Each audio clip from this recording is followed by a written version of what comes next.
Hi everyone, this is Luxthos, and I'm here today to bring you another Necromancer guide for Diablo 4.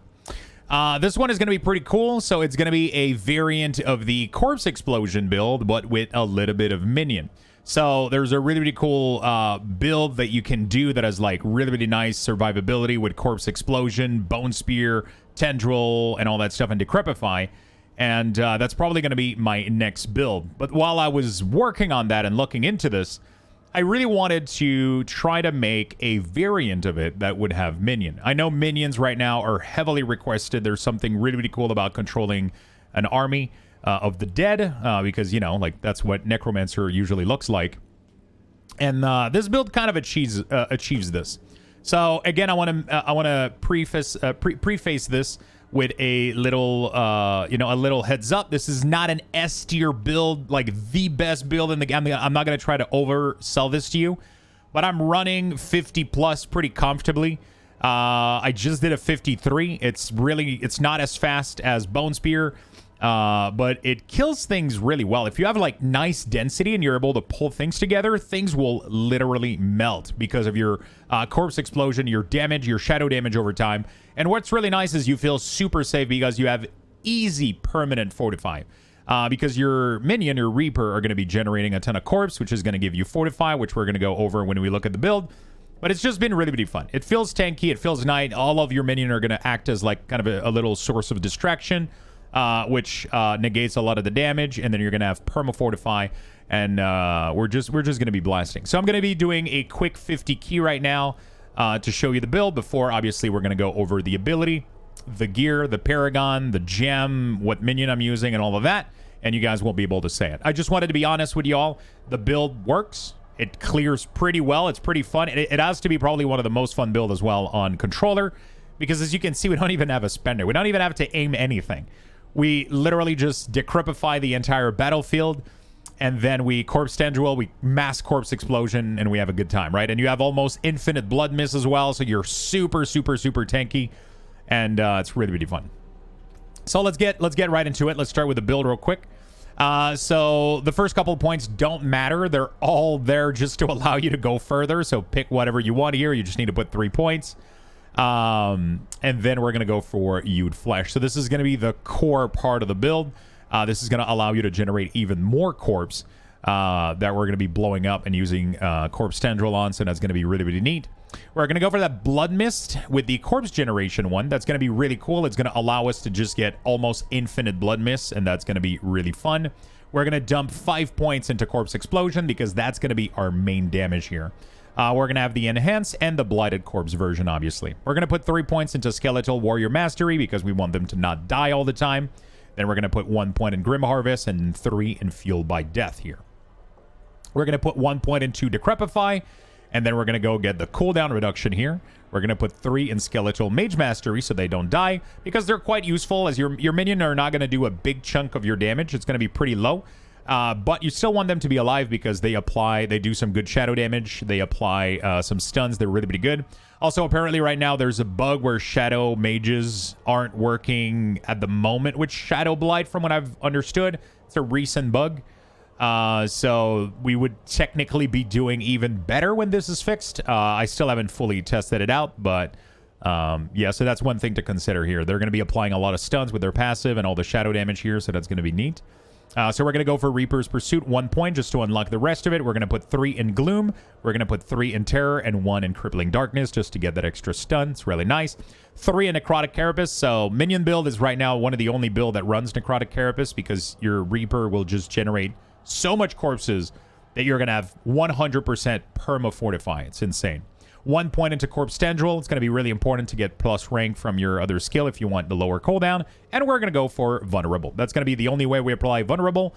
But with the amount of cooldown reduction we got, it's going to be like 70 to 100% uptime. It's really fun. We're going to go for Army of the Dead, allowing us to also raise our army, because sometimes they do die, but they weren't dying that much, except in some situation if I was forgetting to heal them.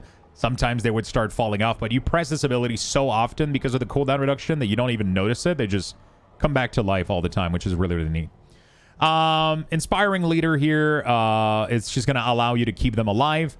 The healing here for the priest as well is going to be nice, and then the damage.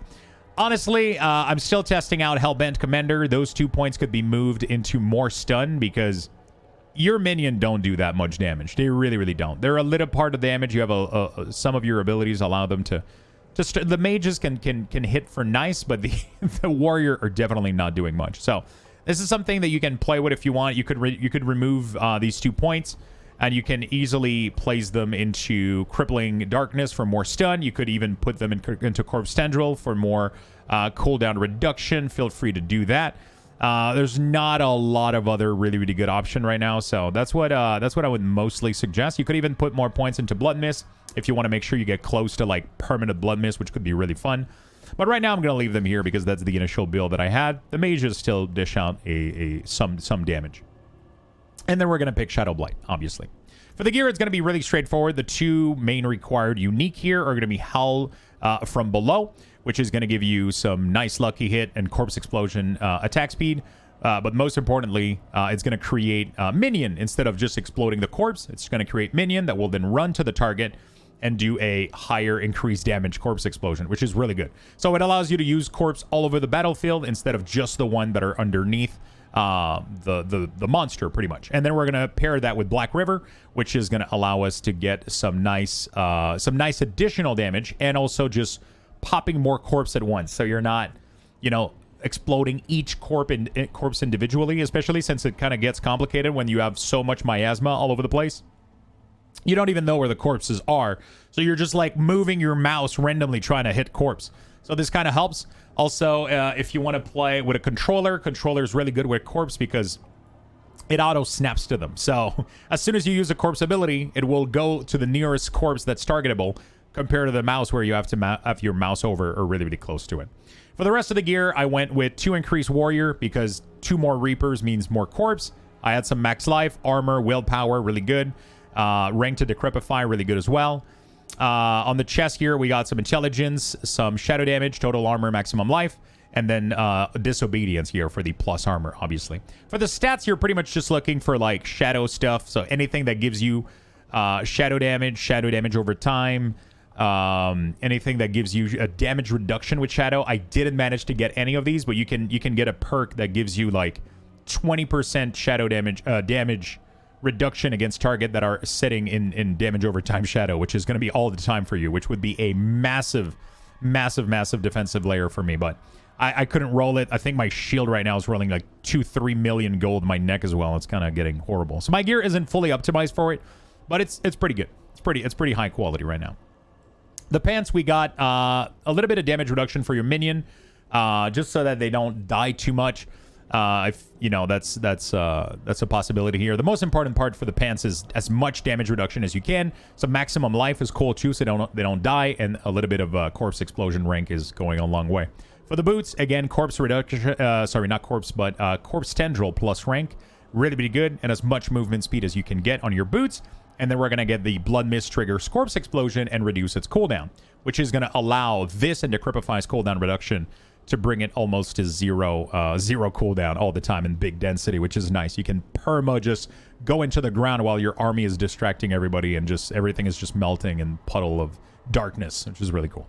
For the neck, we got the Shadow Blight key passive here, so whenever we trigger it X amount of time, we get increased damage for 6 seconds, which is what allows us to get really, really good damage here. So the more we can trigger it, the better this is. So this is where the weakness comes in. There's other build that will take away Minion and replace it with Bone Storm, for example, and that will allow you to tick even more shadow damage because you can get the shadow damage Bone Storm. You can even go for the Blood Mist Darkness Trail, and you get so much ticking damage that it triggers this so often that you do really, really crazy damage. So this variant is a little bit less powerful, but it just allows you to use the Minion to feel also very safe, but just have this Necromancer feeling of having Minion, which is really, really cool. So you have to bear that in mind.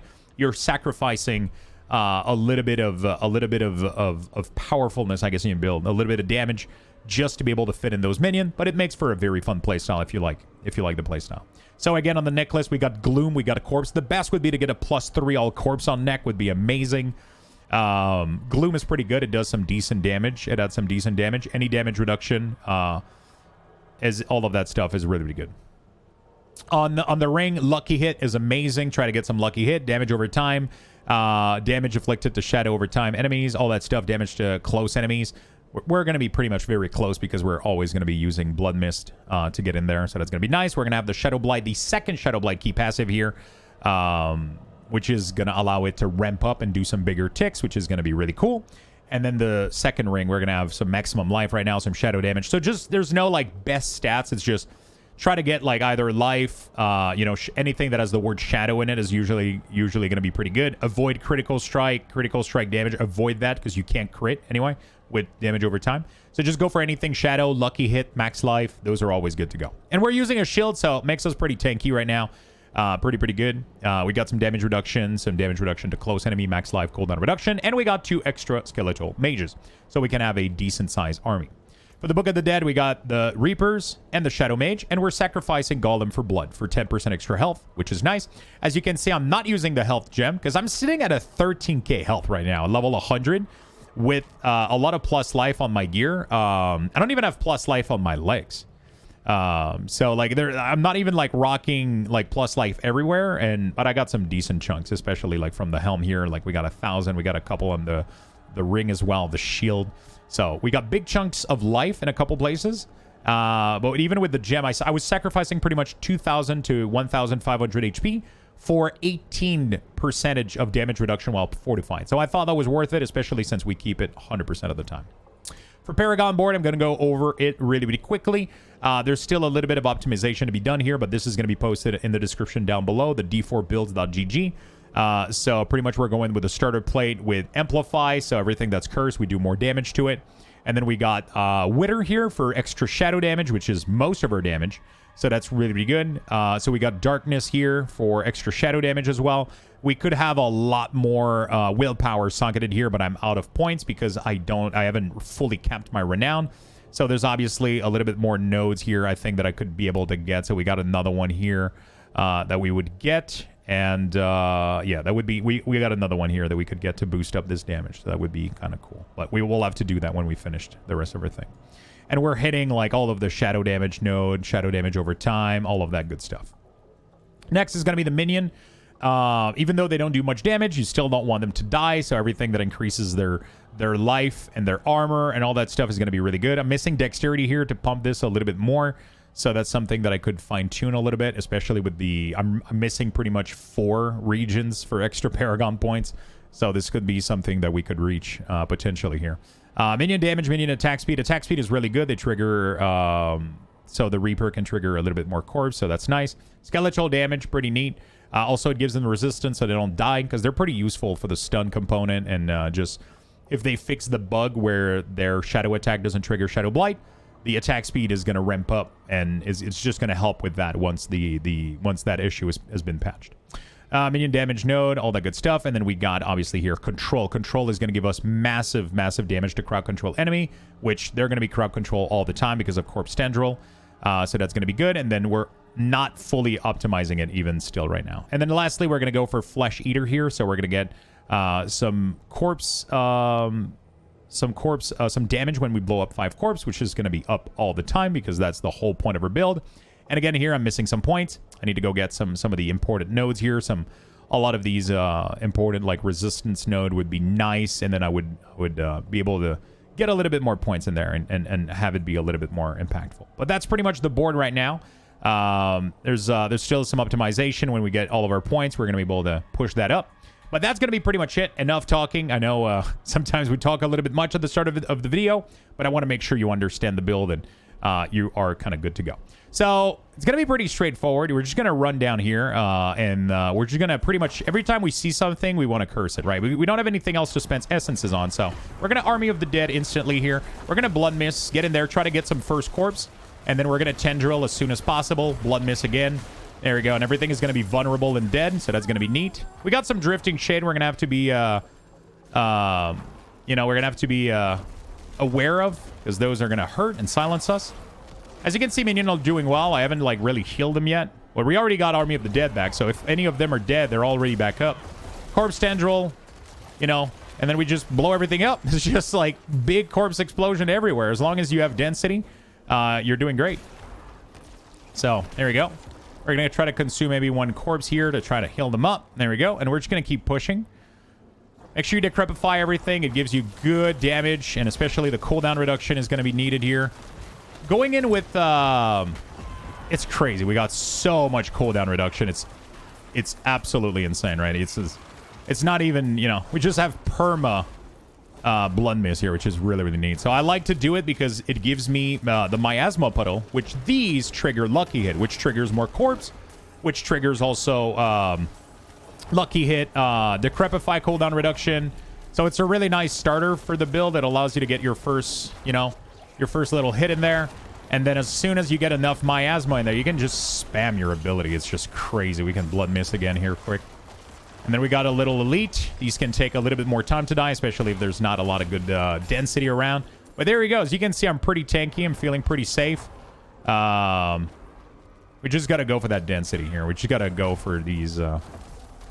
When monsters are too spread out, it can slow down the build a lot, but it is what it is.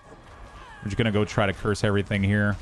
Okay, we just got a channeling, which is going to make this even more ridiculous. There we go. So this build is really, really good at like getting to objective and just murdering objective, especially if they're with density. Slay all is a little bit slower because, you know, you just gotta be picky with these last little monster and when there's not enough density. So this isn't a 50, right? So obviously I'm level 100, but for a 50, we're still doing pretty good, honestly. As soon as everybody like kind of gets in here, and then you can start blowing up some corpse. There we go. We're just gonna make sure we don't forget any monsters. Sometimes they snap to you, but sometimes they don't. So I try to make sure we just, you know, okay, there's like an infinite amount of monster being generated right now. It's always annoying. There we go. Let's keep going. Okay, we got all of them. We got a nice chest here. We're gonna open it just in case we get something good. I don't know why I just looted a sacred. Don't mind me. All right, let's go to the other area here. So this is really cool. When you don't get like all kill quests and you can just go for objective, because you have so much cooldown reduction, you can, every pack that you see, you can decrepify them and then blood mist through them. And it just works well. And then your minion distract a lot of them. And it just ends up being a very smooth playstyle, right? So immediately we army here. We make sure we have decrepify so we get that sweet cooldown reduction. And then we just blood mist, literally. We just run around doing blood mist, watching everything just blow up. And it's cool because we get the minion feel, right? So it is, sure, it's not like a pure minion build because I don't think those are going to be possible until we get massive, massive changes. Sadly, the minion having no way to target where they attack, where they move, what they do. I believe that anything over like a 50 on a pure minion build is going to be very unpleasant. So you have to have your damage be another source. Which is why most of these minion build usually have a second source of damage. In my case, it is Corpse Explosion here. And this build will probably get better when they fix a lot of the issues that there are right now with Corpse Explosion and the Shadow Minion not triggering Blight. So, yeah, it's going to be really, really neat. Although, like, maybe when I publish this, things are going to actually be changed, right? But as of this video, from what I understand, the Shadow Minion aren't triggering Blight properly right now. There we go. I'm just clearing stuff just because it's kind of fun, I'll be honest. But you don't have to clear anything, right? So you can just get in there and, like, kind of leave these pack. I just got to wait for a minion to catch up a little bit. Okay, there we go. We got some corpse. So that's what I'm talking about, like, looking for the corpse sometimes. It's kind of annoying. You mouse over everywhere and you just don't see them. Like, nothing really triggers. But then as soon as you do, like, you generate so many that everything starts melting into the gooiness of your miasma corpse explosion. So yeah, starting with blood mist allows you to get those first corpse, and then it just chains into endless amount of. I don't even use my like Ray Skelly that much. I mean, I should use it because obviously it gives me like attack speed, which, you know, like helps everything else. And it keeps them alive as well. I'll use it every now and then, you know, like, because the minions aren't the one doing the damage. It's very much the Shadow Blight that's ticking that's doing all the damage. And that's caused by a mix of your, you know, most of your puddle of miasma. So that was a really, really quick key. That was a really good key, though. It was a pretty good key with pretty good affix. But it went really, really well, right? So the build cleared through it without ever feeling close like I was going to die. I was pretty tanky. It just felt pretty good. So if you want to play a minion build, if you like the shadow damage over time, you like minions and you're tired of Bone Spear and the double curse version wasn't too fun for you, this is going to be a pretty good build. I think you're going to enjoy it a lot. There is another variant of this that doesn't use Minion, which is going to be the next build that I'm going to be working on. So make sure that you subscribe to the channel. And if you want to support, make sure to like this video, leave a comment if you enjoy these. It seems like they're doing pretty well right now. So if you guys are enjoying these, just let me know, and I'll keep doing more because I'm having a ton of fun with the Necromancer right now. Although my gold is going down a lot. I started at 80 million, and I'm at 33 right now from respeccing so much. But hey, I love you guys, and I'll keep making guides. So until then, have a good day, and see you in Sanctuary, my friend.